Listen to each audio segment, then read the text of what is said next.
ഏവർക്കും പുതിയൊരു അധ്യായത്തിലേക്ക് ഹാർദവമായ സ്വാഗതം. ഈ അധ്യായത്തിൽ നമ്മൾ വിശകലനം ചെയ്യുന്നത് ഭരണി നക്ഷത്രത്തിൻ്റെ 2024 ആണ്ട് സെപ്റ്റംബർ ഒക്ടോബർ മാസങ്ങളിലെ ഗുണദോഷ ഫലങ്ങളാണ്.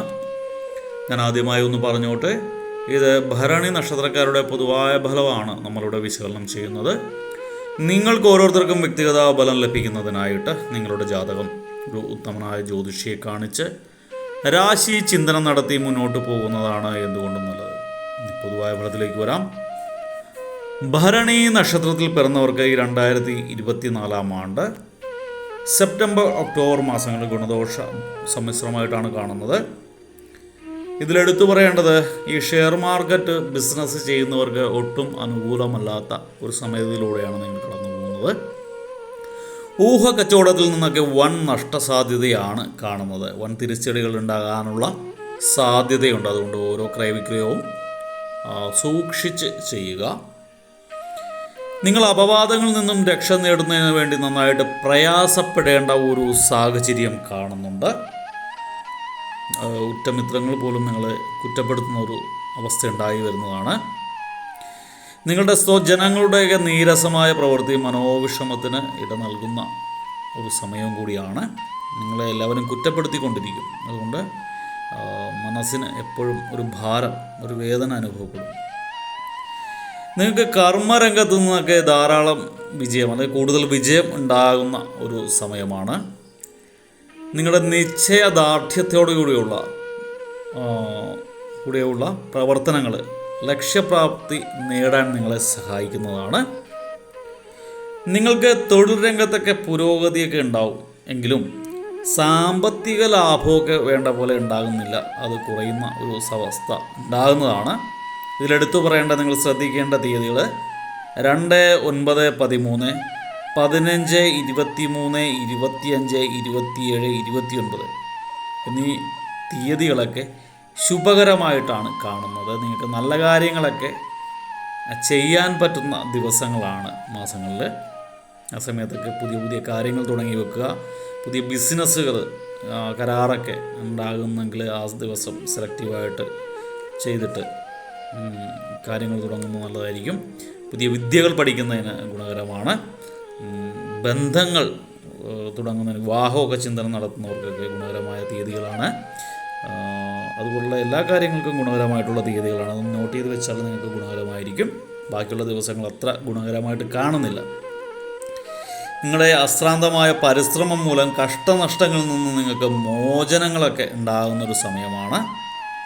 നിങ്ങൾക്ക് വാഹന ഉപയോഗം കുറയ്ക്കുന്നത് നന്നായിരിക്കും. പ്രത്യേകിച്ച് 2 വീലർ ഉപയോഗിക്കുന്നവർക്കൊക്കെ ചില്ലറ പരിക്കുകളൊക്കെ പറ്റാനുള്ളൊരു സാധ്യതയുണ്ട്. അതുകൊണ്ട് വാഹന ഉപയോഗം കഴിയാവുന്നതും അത് കുറയ്ക്കേണ്ടതാണ്. ആ സമയത്ത് ഒരു കാരണവശാലും 2 വീലറിൽ പോകാതിരിക്കുക. അഥവാ പോകേണ്ടി വന്നാൽ കൂടെ ഒരാളെ കൂടി കരുതേണ്ടത് അത്യാവശ്യമാണ്. ഒറ്റയ്ക്ക് പോകാതിരിക്കുക. രാത്രി യാത്രകളിലൊക്കെ ശിവഭഗവാനെ ധ്യാനിച്ചിട്ട് മാത്രം യാത്ര ചെയ്യുക. നിങ്ങൾ എടുത്തു പറയേണ്ടത്, ബുധൻ ശനി ദിവസങ്ങളിലെ യാത്രകൾ വിഘ്നേശ്വര പ്രീതിയോടുകൂടി തന്നെ ആവണം. ബുധനാഴ്ചയും ശനിയാഴ്ചയും നിങ്ങൾ യാത്ര ചെയ്യുമ്പോൾ വിഘ്നേശ്വര ഭഗവാനെ മനസ്സിൽ ധ്യാനിച്ച് ഭഗവാനെ രക്ഷിക്കണേ എന്ന് പറഞ്ഞുകൊണ്ട് മാത്രമേ യാത്രകൾ തുടങ്ങാവൂ. നിങ്ങളുടെ ആരോഗ്യ കാര്യങ്ങളിലൊക്കെ കൂടുതൽ ശ്രദ്ധ ഉണ്ടായില്ലെങ്കിൽ വൻ വിപത്തുകളെ അഭിമുഖീകരിക്കേണ്ടായി വരുന്ന ഒരു സാഹചര്യം കാണുന്നുണ്ട്. അതുകൊണ്ട് ചെറിയ ചെറിയ അസുഖങ്ങളൊക്കെ ഉണ്ടപ്പോൾ ഉടനെ നല്ലൊരു ഡോക്ടറെ പോയി കണ്ട് മരുന്നുകൾ സ്റ്റാർട്ട് ചെയ്യുക. സ്വയം ചികിത്സ ഉണ്ടാകാതിരിക്കുക. സമയാസമയങ്ങളിൽ ഭക്ഷണം കഴിക്കുക. ഈ BP അല്ലെങ്കിൽ മറ്റ് അസുഖങ്ങൾ, ഇപ്പോഴത്തെ ജീവിതശൈലി രോഗങ്ങളൊക്കെ ഉള്ളൂ, അവരൊക്കെ കൃത്യമായിട്ട് അതൊക്കെ ഡോക്ടർ പറഞ്ഞ പഥ്യങ്ങളൊക്കെ ആയിട്ട് മുന്നോട്ട് പോവുക. അഹങ്കാരമല്ല, നമ്മുടെ ഒരു സ്വഭാവ രീതി കൊണ്ട് ചില കാര്യങ്ങളിലൊക്കെ നമ്മൾ മറ്റുള്ളവർ ഓർമ്മപ്പെടുത്തുമ്പോൾ ഇപ്പോൾ വേണ്ട എന്നൊക്കെ പറഞ്ഞ് ശടിച്ചിരിക്കും. അതൊക്കെ കൂടുതൽ കുഴപ്പങ്ങളിലേക്ക് നിങ്ങൾക്ക് വഴിയൊഴുക്കും. പോരെങ്കിൽ ഈ മാസമൊക്കെ BP, ബ്ലഡ് പ്രഷറൊക്കെ നന്നായിട്ട് കൂടാനുള്ള സാധ്യതയുണ്ട്. അതുകൊണ്ട് മെഡിറ്റേഷനൊക്കെ ചെയ്യേണ്ട സമയമാണ്.